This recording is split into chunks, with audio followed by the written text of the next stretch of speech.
आषाढ़ शुक्ला पक्ष की एकादशी यानी देवशयनी एकादशी, हरिशयनी और पद्मनाथ एकादशी के नाम से भी जाना जाता है। इसी दिन से श्री हरि विष्णु 4 माह के लिए क्षीर सागर में शयन के लिए चले जाते हैं, यानी कि सो जाते हैं। तो मित्रों, भगवान श्री हरि विष्णु 4 माह के लिए तो शयन निद्रा में चले जाते हैं, उसका जिक्र हम आज के वीडियो में करने वाले हैं। आपको यह जानकारी अच्छी लगे तो लाइक करना ना भूले। तो मित्रों, हम जानेंगे कि भगवान श्री विष्णु के सोने का कारण क्या है। राजा बलि की कथा के अनुसार एक बार यज्ञ के दौरान वहां पहुंचे भगवान वामन ने महाराज बलि से 3 भाग भूमि दान में मांगी और दानवीर बलि ने इनका संकल्प ले लिया और इसके बाद भगवान वामन ने अपना विशाल रूप धारण करके सिर्फ 2 पग में धरती, आकाश और पाताल नाप लिया।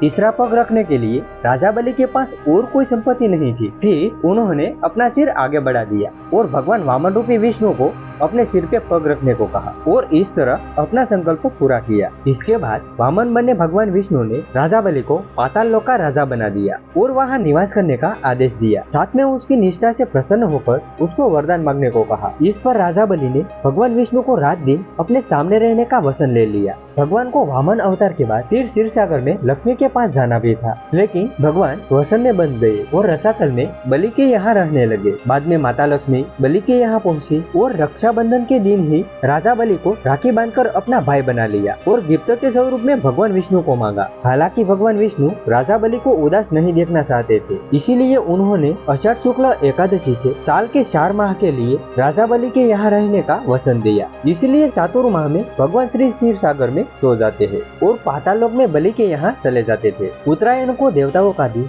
और दक्षिणायन को देवताओं की रात कहा जाता है। दक्षिणायन में सूर्य का प्रकाश कम हो जाता है और दिन छोटे होने लगते हैं, इसीलिए तब तक मांगलिक कार्य बंद होते हैं। ज्योतिष शास्त्र के अनुसार सूर्य जब कर्क राशि में प्रवेश करता है तभी दक्षिणायन का प्रारंभ होता है। इसी कारण इस दिन देवताओं सो जाते हैं। इन दिनों में करते हैं तैयार सजीवनी। इन 4 महीनों के दौरान पृथ्वी की उपजाऊ क्षमता कम हो जाती है। जितने दिन भगवान विष्णु निद्रा में रहते हैं उतने दिन उनके अवतार सागर में सजीवनी बूटी तैयार करते हैं ताकि धरती को फिर से उपजाऊ बना सके। अन्य कथा के अनुसार एक बार भगवान विष्णु का शंखचूड़ नाम के राक्षस से युद्ध हुआ। उस युद्ध में राक्षस मारा गया, लेकिन वह युद्ध में भगवान बहुत थक गए। इस सृष्टि का पालन का काम उन्होंने भगवान शिव को सौंप दिया और खुद योग निद्रा में चले गए। तभी से इन 4 महीने भगवान शिव ही सृष्टि के पालन का काम देखते हैं। एक अन्य मान्यता के अनुसार आषाढ़ से 4 महीना बारिश का मौसम रहता है। इन दौरान दुनिया में वार्षिक प्रलय जैसा हाल होता है। प्रकृति खुद को